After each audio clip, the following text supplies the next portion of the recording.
Ladies and gentlemen, ndabasuje cyane, ni Mr. Vanny nk'ibisanzwe on the mic. Ndabasuje cyane aho muherere hose mu gihugu ndetse no hanze yacyo, mu bihugu bitandukanye nka za Tanzania, Gambia, Dompapel, New Guinea ndetse Uganda, Gambia, Congo ndetse na Kenya, Malawi, Zambia na Nigeria. Bose ndabasuje cyane aho muherere hose kabisa. Uyu munsi tugiye kuganira ku bintu bitandukanye ndetse ibintu bikomeye cyane. Tugiye kuganira ku bihugu 10 bya mbere bifite uburozi bukomeye muri Afrika, ndetse ibihugu bifite abarozi barenze ku isi ndetse bakomeye cyane, ariko akaba ari abarozi ba Afrika kabisa. Uyu munsi tugiye guhera ku gihugu cya 10 aricyo Tanzania, ariko mbere yo guhera kuri igihugu cya Tanzania reka tubanze dusuhuze abantu bose barimo barakurikira iyi channel yacu ndetse bakurikiye kino kiganiro kabisa. Ndabasuje aho muri hose, awaba uri mu gihugu ndetse no hanze yacyo ku migabane itandukanye. Ndabanje ndagusuhuza cyane kugira ngo wumve iki kiganiro cyacu tugiye kuganiraho, ndetse tugiye gutondeka ibihugu 10 bya mbere muri Afrika bifite ibirozi bikomeye kabisa. Nuko nabibabwiye, igihugu cya mbere ni Tanzania kabisa. Tanzania ni igihugu kinini cyane, ni igihugu gifite uduce dutandukanye kandi twinshi cyane, bivuze yuko ni igihugu gifite imyizerere myinshi itandukanye cyane. Niyo mpamvu akenshi usanga kiri ku mwanya wa 10 mu bihugu 10 bya Afrika bifite uburozi bukomeye cyane ndetse bifite abarozi barenze cyane. Gifite abadokiteri ndetse bavura iby'uburozi cyane bikomeye cyane, ndetse bagukoraho rikaka ku bintu bijyanye n'uburozi. Iyo warozwe kabisa ugana Tanzania bakaguvura ikintu bita uburozi, tutatinya no kuvuga ko gifite abadokiteri ba mbere muri East Africa kabisa. Igihugu cya 9 ni igihugu bita Gambia.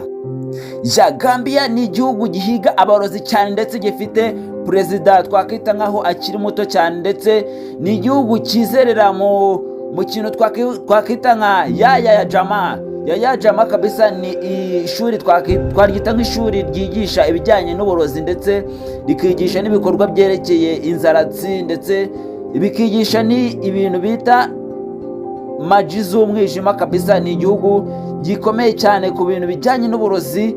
Ewana Gambia, abantu bori Gambia turabasuje cyane. Igihugu cya 8 ni igihugu bita New Guinea cyangwa Dompapel. Abantu benshi bajya bavuga yuko abagore cyangwa se igitsina gore aricyo akenshi kiba gikoresha ikintu kijyanye n'uburozi ndetse n'ibintu bijyanye n'inzaratsi kabisa. Hano rero muri Dompapel cyangwa se New Guinea kabisa, umugore bafashe arimo arashinzwe ibintu bijyanye n'uburozi kabisa. Guverinoma y'igihugu cya New Guinea kabisa yemeje yuko uwo mugore aba agomba gutwikwa kabisa.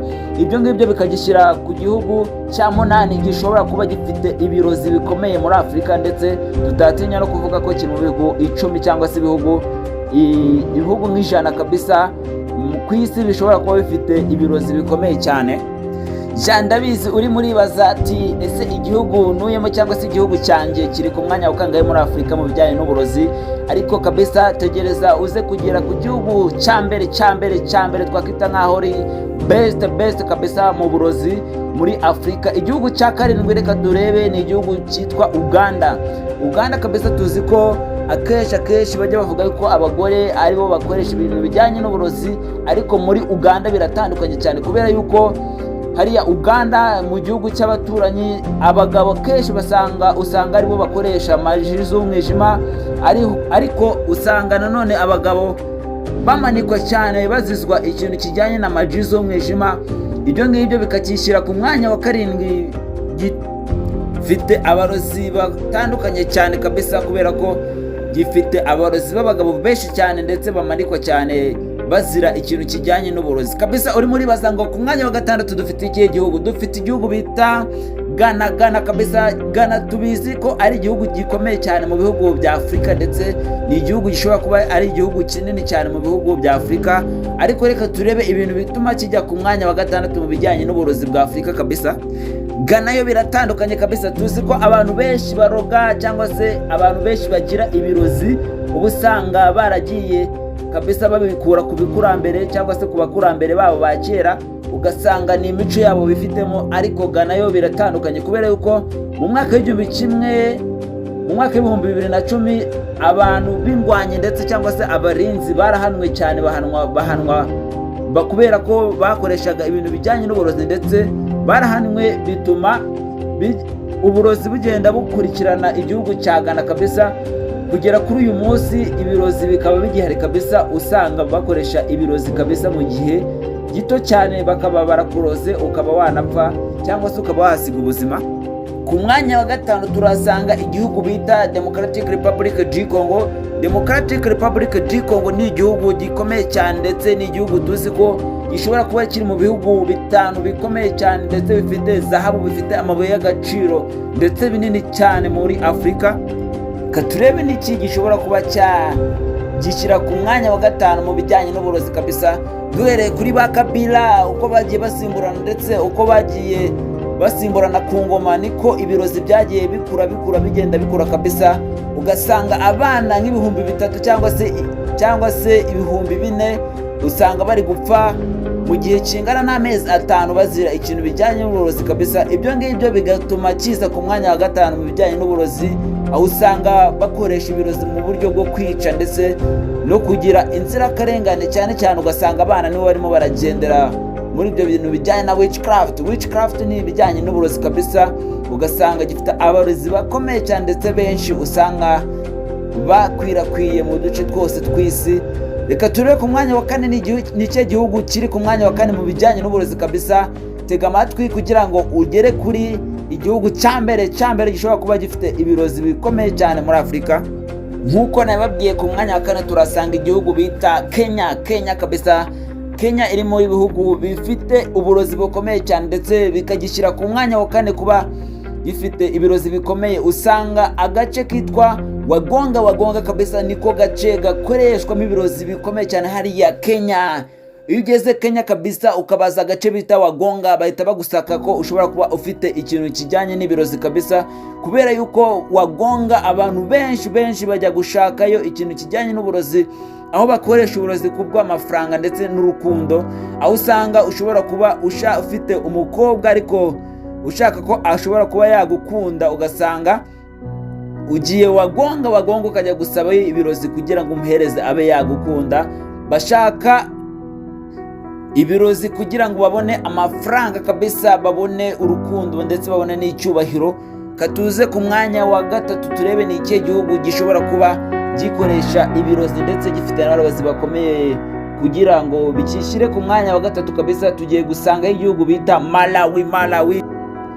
Malawi ni igihugu gifite uturere dukomeye cyane, ndetse dukoresha ibirozi bikomeye cyane, ndetse dukoresha ibirozi aho ubusanga umuntu ashobora kuba yagendera mu myuka, kuko bafata urugendo ruva Malawi rujya muri Amerika bakagenda mu isegonda rimwe kabisa.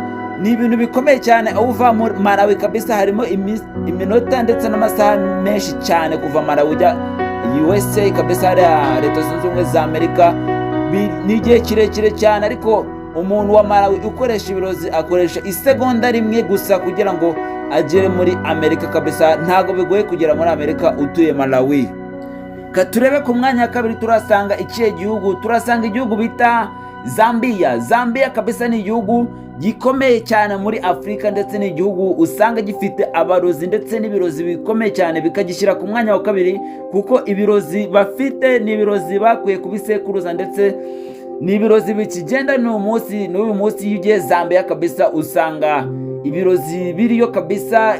Ni igihugu gikomeye cyane ndetse gifite n'ibirozi bikomeye cyane, bikagishyira ku mwanya wa kabiri. Ku mwanya wa mbere turasanga igihugu Nigeria kabisa. Ni igihugu tuzi ko gifite ubuso bunini cyane, gifite ubukire bukomeye, ndetse gifite ubuhanzi bukomeye cyane. Tutatinya no kuvuga yuko ashobora kuba uriya muryango wa Eliminato ariho ushobora kubuturuka, kuko Nigeria ni igihugu gikomeye cyane, gifite abahanzi bakomeye ku isi. Dusangayo ba Burna Boy, ba Joboy, ndetse na ba Davido, ba Rema, ndetse na ba Ruga kabisa. Ni abahanzi bakomeye cyane kuri nosi kabisa, ku buryo umuhanzi wa Nigeria adatinya gusaba korabo umunyamerika nka ba Jay-Z ndetse n'abandi bakomeye ba Lil Wayne ba kabisa, ba Shakira. Benshi bari abagore b'abanyamerika b'abahanzi bakomeye cyane, usanga ari ibintu byoroshye umunayigera w'umuhanzi gusaba korabo umunyamerika. Nigeria ni igihugu gikomeye cyane ku buryo usanga n'abana batoya ndetse bashobora kuba bakoresha ibirozi, aho ushobora gusanga umwana mutoya cyane yaragiye mu bintu bijyanye n'inzaratsi ndetse n'ibintu bikomeye cyane. Nibyo ngibyo bituma kijya ku mwanya wa mbere kabisa, ugasanga Afurika ifite ibihugu bikomeye cyane 10 ku isi bifite ibirozi bikomeye. Tutatinya no kuvuga yuko muri ino si yacu dutuyemo usanga ariyo bino bihugu biyoboye mu bijyanye n'uburozi kabisa, kubera yuko akenshi abanyaburayi ndetse abantu baturuka ku migabane itandukanye, imigabane itari Afurika, usanga baza guhaha ikintu kijyanye n'ibirozi muri Afurika. Usanga inkomoko y'ibirozi kabisa yaraturutse muri Afurika, ubwo abazungu bazaga mu bijyanye n'ubukoloni bagiye basanga ibintu bijyanye n'uburozi muri Afurika, ugasanga barimo baragenda babijyanira iwabo. The source of witchcraft is Africa in this world. Thank you for who watches this video. Ndabashimiye mwese mwarebye ino video kabisa. Naho ubutaha tuzahurira mu bindi biganiro bikomeye. Niba wagiye udakoze subscribe, ndagusabye ngo ukore subscribe ndetse video yose uyisharinge ku inshuti zawe. Niba ufite inshuti zo mu bihugu bitandukanye kabisa, usharinge ino video. Abantu ba Nigeria, ba Zambia, ba Malawi, ba Congo ndetse na Kenya, Gambia, Uganda ndetse na New Guinea kabisa, za Gambia, za Tanzania, ndabasuje cyane, ndabasuje, ndabakomeje ewana kabisa. Ciao ciao.